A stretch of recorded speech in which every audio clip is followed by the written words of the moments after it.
So I'm gonna have a 3 kilogram mass moving along, we'll make the math easy, at 4 meters per second, and it's gonna collide with a 1 kilogram mass at rest. Okay? Boom. So, big bullet, small target. Okay? Is the new velocity of the target going to be a positive or negative number? Is the new velocity of the target going to be a positive or negative number? Positive, because this is going to go in the same direction as the bullet that hit it, right? What about the new velocity of the target? Is it going to be a positive or negative value? Still going to be a positive value, but it's going to keep going in the same direction, okay? So, if you look at these equations, okay, and like I said, I will give you these equations, do not memorize them. So to get the new velocity of the bullet, I'm going to take the mass of the bullet, which was 3 kilograms, minus 1 kilogram times 4 meters per second. Divide that by the sum of the masses of 4 kilograms. That cancels out. I get 2 meters per second. Okay? Cool. Does that make sense? Why? Because they're still going together in the positive direction. Yeah, they're both moving, but the bullet has slowed down. Okay? Still moving, but it's slowed down because it's lost some momentum and it's lost some energy. Okay? Now, let's talk about what's going to happen with the target. So the new velocity of the target, and again, don't get so wrapped up in equations that you don't see like the forest for the trees. When I take the mass of the bullet times the velocity of the bullet, what am I doing? What am I finding? Momentum. So this is basically doubling the momentum. Okay? So that's why I said if everything was at rest, there would be no momentum to begin with. Okay? Because there's just nothing there. Okay?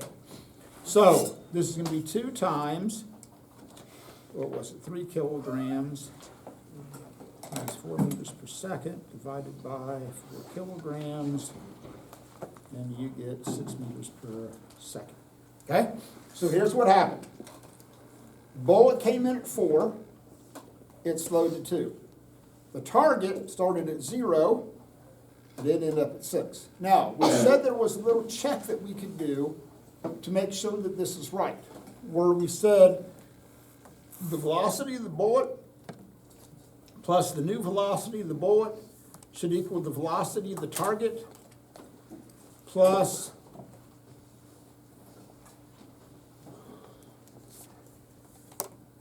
the new velocity of the target, right? Well, what was the original velocity of the target? That was 0. Okay, that's 6 meters per second. That started off at 4 meters per second. That it ended up at 2 meters per second. Right away, that's satisfied. Okay? So, that part's cool. That's a little check that you can do along the way to verify that it's a perfectly elastic collision. Now let's see if it actually works. Okay? You want to do energy or momentum first? Momentum. Okay? So, momentum of the bullet plus the momentum of the target should equal the new momentum of the bullet plus the new momentum of the target. True? Momentum has to be conserved. Target was at rest. That was, what was that, 3 kilograms, moving at 4 meters per second. And then that's 3 kilograms times 2 meters per second. And then that was 1 kilogram, moving at 6 meters per second. This is 12 Newton seconds. That's 6 Newton seconds. That's 6 Newton seconds. Miracle of miracle. It's cool. Momentum is conserved. Okay? So whatever momentum was lost by one is going to be gained by the other. Great. We've not violated any conservation laws. That's a bonus. Okay. Now, next thing, energy. So if you look at kinetic energy being 1/2 mv squared, so I've got 1/2, this is just gonna be the bullet, which was 3 kilograms, moving at 4 meters per second squared, 24 joules. Okay? So that's how much kinetic energy the bullet brought into the system. Okay? Did the target have any initial kinetic energy? No, because I was at rest. Okay? So, afterwards, the bullet is going to be 1/2 times 3 kilograms times 2 meters per second squared, plus 1/2 times 1 kilogram times 6 meters per second squared, and that becomes 6 joules, this becomes 18 joules, miracle of miracles, they add up, okay? So, perfectly elastic collision. The sum of the momentums is the same, the sum of the energies are the same. But listen to me, okay? Something has to be moving, and it can't be a California problem, okay? Because the problem when you're trying to work a California problem, if you looked at these equations, okay, like you get the new velocity of the bullet and the new velocity of the target, well, they're both gonna be the same because it's a California problem, okay? So if it's a California problem, it cannot be a perfectly elastic collision. Okay, cool with that. All right. So today is going to kind of be like some random things that will eventually all fit together.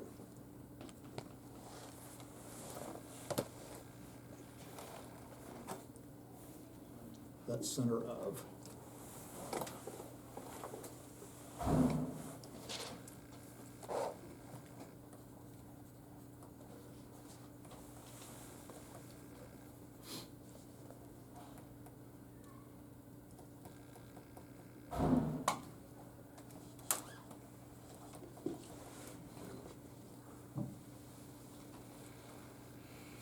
So, this is center of mass, okay?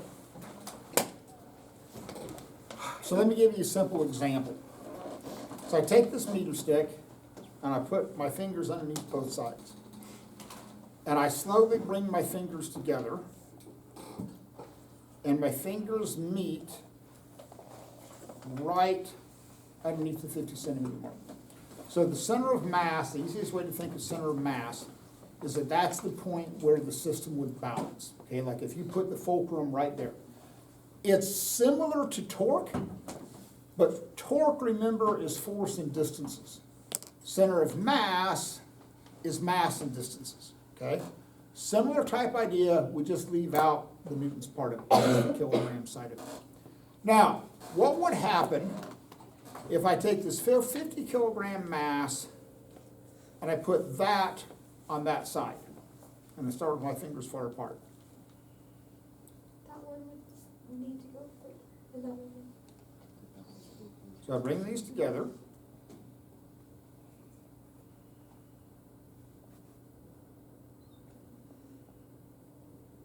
They met at 37 centimeters. So by putting that 50 gram mass, I shifted the center of mass, okay? So I shifted that center of mass over here to the left.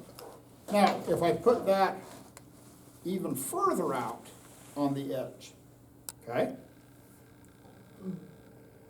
And do that. Now it's going to meet at like 32 centimeters. So by changing the location of that center, where those masses are, that changes where the center of mass is located. And that's what it shows in this equation, okay?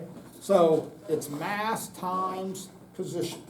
So when it's just the meter stick, the only thing that you have to worry about is the meter stick itself, okay? That's it. It's just the meter stick. Cool, okay? Center of mass is going to be right in the middle, assuming that it has a uniform distribution of mass, which it does, okay?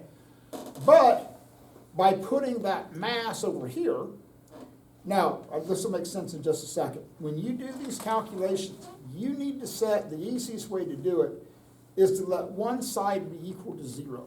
So if I put this, like at say 10 centimeters, I would make this distance be 10 centimeters and that mass 50 grams. Then I would treat this mass here of the board itself right here, like all the mass is concentrated at this point. So my two values would be this distance, 50 grams times that distance, then added to whatever this value is, times 50. Okay, and those would be the two values. So when you do this, let me give you a simple example.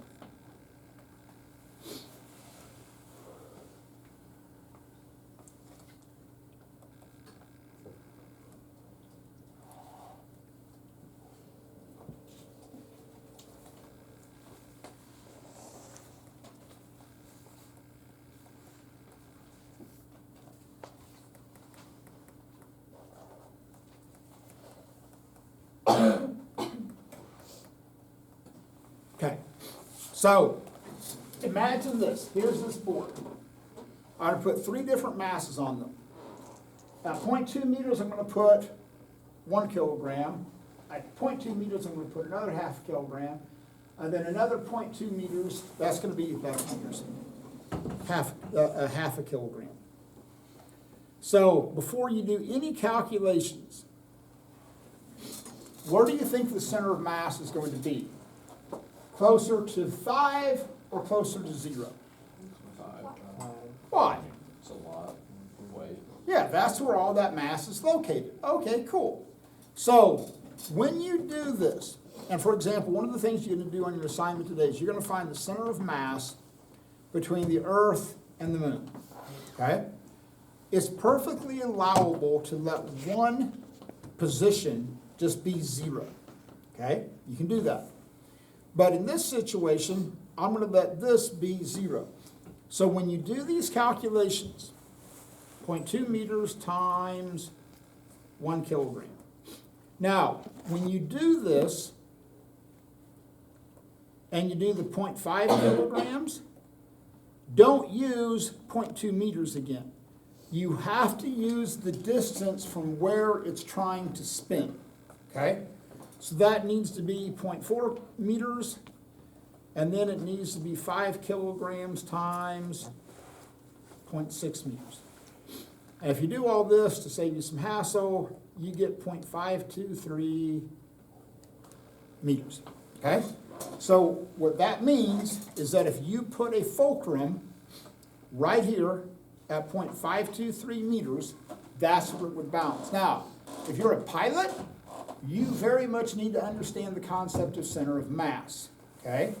Because especially if you're flying a plane that has like a triangle, plane, but you get the point, and you have like a triangle or tricycle landing gear, well, if you have your center of mass back here, what's going to happen? You're tilted, okay? So that's one of the calculations that pilots very much have to be able to do, is calculate center of mass. Now that gets complicated depending upon where the fuel tanks are, because as the plane flies, it consumes fuel. That shifts the center of mass because of the fact that that mass is being decreased.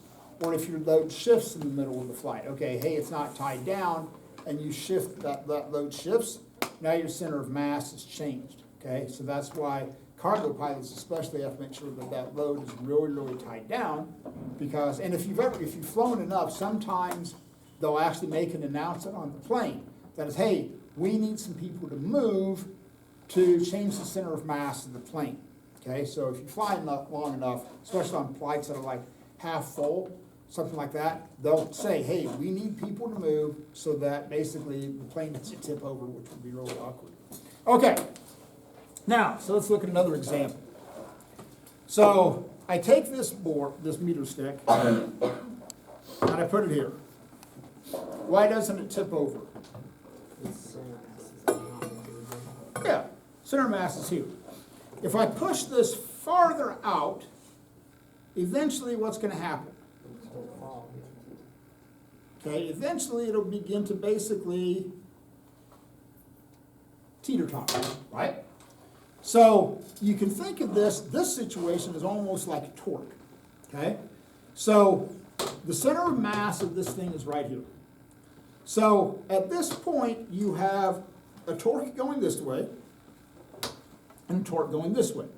Now, right now, those two torques add up equal to 0, and the only force acting on it is gravity.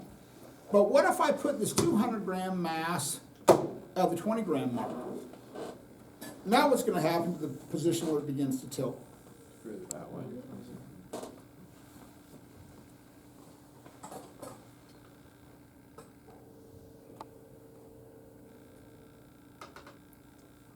So at that point, here's the idea. So you've got gravity pulling down on this. That's creating a torque, which is trying to make it go in this direction.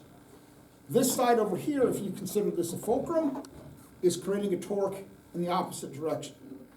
But here's the deal. So you've got gravity pulling down on this.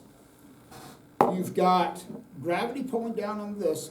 So something has to be balancing that out. And that's what that torque is doing in terms of maintaining that equilibrium. Okay, bring the camera to the back. We got one more thing to do.